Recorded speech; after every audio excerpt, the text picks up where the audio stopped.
Hi, Chris Valentin here from Bethel Church in Redding, California. And hey, we got the School of the Prophets online happening here really soon, coming up this coming week, and we're super excited about it.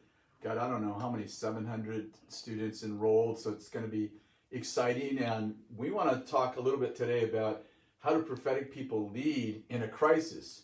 I don't know what crisis they're talking about. Actually, I live in total peace like Jesus. I'm sleeping in the boat while there's a storm, but I understand some of y'all are in a crisis, so like we should talk about that. Obviously, I'm joking. Hey, I wanted to talk about a little bit about crisis and what is a crisis and what constitutes a crisis and how you see things might be why you feel like there's a crisis. You know, we live on earth here in Genesis 1, God created the heavens and the earth, and we call that the first heaven. God created the heaven and the earth. It's not just the visible world, but it's all that constitutes first heaven living, humans, humanity.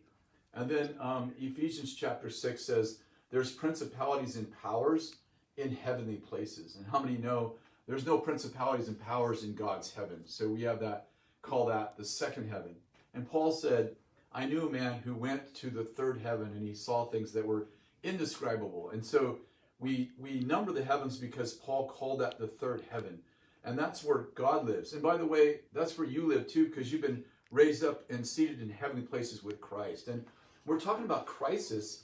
I want to just talk about that for a minute, because in Revelation chapter 4, Jesus says to the Apostle John, come up here, and I'll show you what must take place after these things. And some people are like, are you talking about the rapture? No, I'm talking about living from heaven towards earth.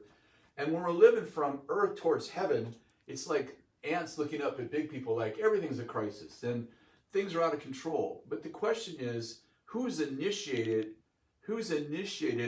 this first heaven crisis, this visible crisis we're in? We have COVID, we have racism, we have political crisis with presidential elections, all the crazy stuff that's going on, which has created economic crisis, which has created family crisis, and we have a crisis of what's happening with suicides and children at home and parents, just the whole thing. And I totally get it. And the first question we have to ask is, like, how does God view that? Like, come up here, look at it from here. Sometimes the crisis is actually Christ. Sometimes Christ is in the middle of our crisis. And James says, consider it all joy when you encounter various trials. I'd say we're in one, knowing that the testing of your faith produces endurance. So you understand that we can consider it joy when we encounter trials that God puts us through. But I'd like to propose that there are three sources of trials. One is the spirit of stupid trial that we put ourselves through when we just disobey God, sin, and do crazy stuff. I run away with some other woman and I go, oh, God's put me through a trial. It's like, no, you put you through a trial. And that is not a trial that tests your faith. That is a trial that's actually destroying you because of your sin. There's the trials that the enemy puts you through. And it's Ephesians 4 that says, don't give the devil a place. Like, be angry, but don't sin. Don't let the sun go down in your anger, and don't give the devil a place. In other words, sometimes we open the door to the devil and we're like, hey, come in here and wreak havoc with me. And like, oh, I'm going through a trial. The Lord's testing my faith. Like, no. You open the door and you let the enemy in your life. And then there's the trials that James talks about. It's the trial of faith that God puts us through.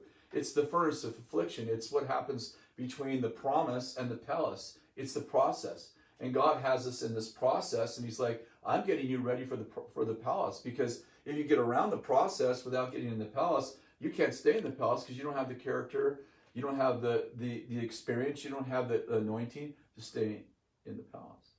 So the question becomes, where is God in all this? Where is God in the virus? You're like, you're saying God caused the virus. No, I'm saying God knows how to use the enemy as a pawn.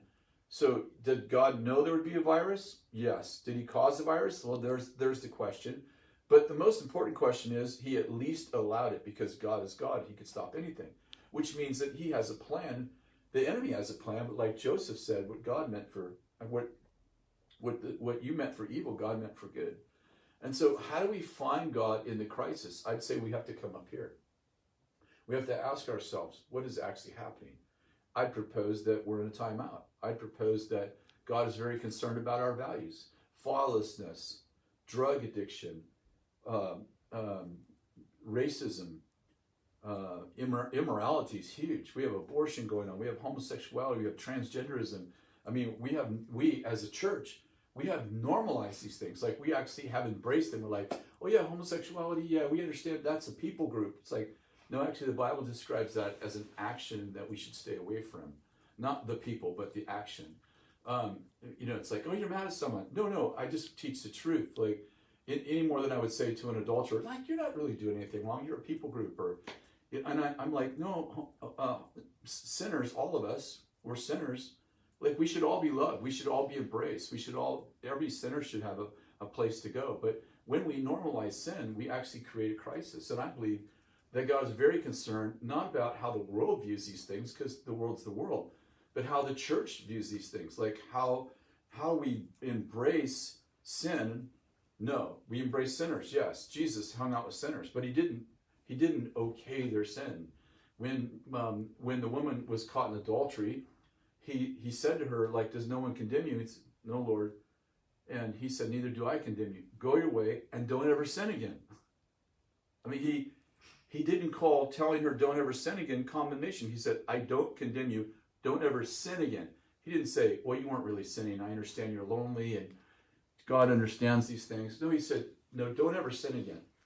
And where I'm going is that we have to find a place to lead in crisis where we shut off the noise. The media says this, the Democrats say this, the Republicans say this, the religious leaders say this, the Joe down the street has this opinion, my neighbor has this opinion. It's like, yes, but what is the Lord's opinion?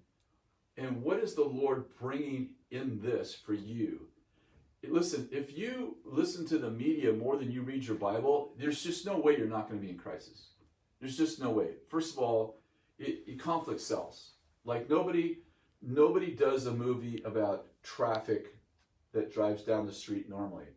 I mean, movies are about accidents. They're about a guy speeding and killing somebody. Like, no newsman goes, let me tell you that 300,000 people drove down our freeway again today and there was no accidents. It's like, and you're on the news for what?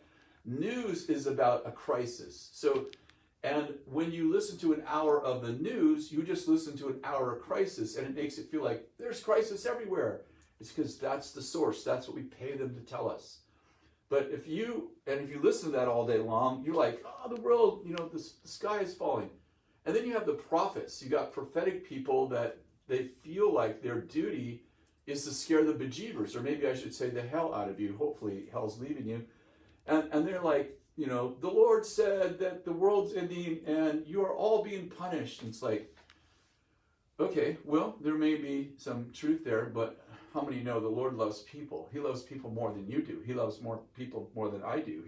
He said that my love looks like hate compared to his love. So it's like we have to rein these people in and say, like, is this the word of the Lord? Like, the Lord's like, you've done wrong, so I'm going to kill all of you. It's like, yeah, I think we have a new covenant that we live in, and the ministry, the Lord's given us the ministry of reconciliation. Even Malachi said about Elijah is going to come in the last day. He's going to restore the hearts of fathers and sons, hearts of fathers to sons and daughters, and hearts of sons and daughters to fathers. Elijah in the new covenant gets the ministry of reconciliation, but in the old covenant, he has the ministry of judgment. My point is, we have to become new covenant people where we're looking for solutions. We're futurists, we're solutionaries, we're cultural architects, and we're like the sons of Issachar who understand the times. So we're like Kairos conductors who know the times and help to lead people in discerning the times and knowing the right thing to do in the times. But creating tons more fear, no, we're called the hope. God's called the hope of the nations, and we are his agents of hope. Anyway, I don't know if you agree with me, but you have permission to be wrong, even when you come to the school of ministry or school of prophets. I want to tell you about this event. We got School of the Prophets online, and you can go to Bethel. The girls are all laughing at me on the other side of the camera because they're like, don't mess this up. I'm like, okay, School of the Prophets online. Go to Bethel Events, bethel.events, and you will know everything. It says it right here. I'm reading it off a piece of paper, as you can tell. It says everything you need will be told to you at Bethel events. And I'd love for you to join Dan and I and team, and we're going to have a wonderful time. And you're going to hear more of this. And on a serious note, obviously, you don't have to agree to be with us, but you're going to learn a lot, and you're going to grow in your gift.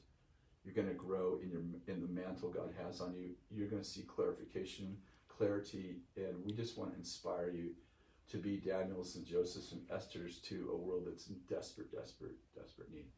God bless you. I'll see you in about a week.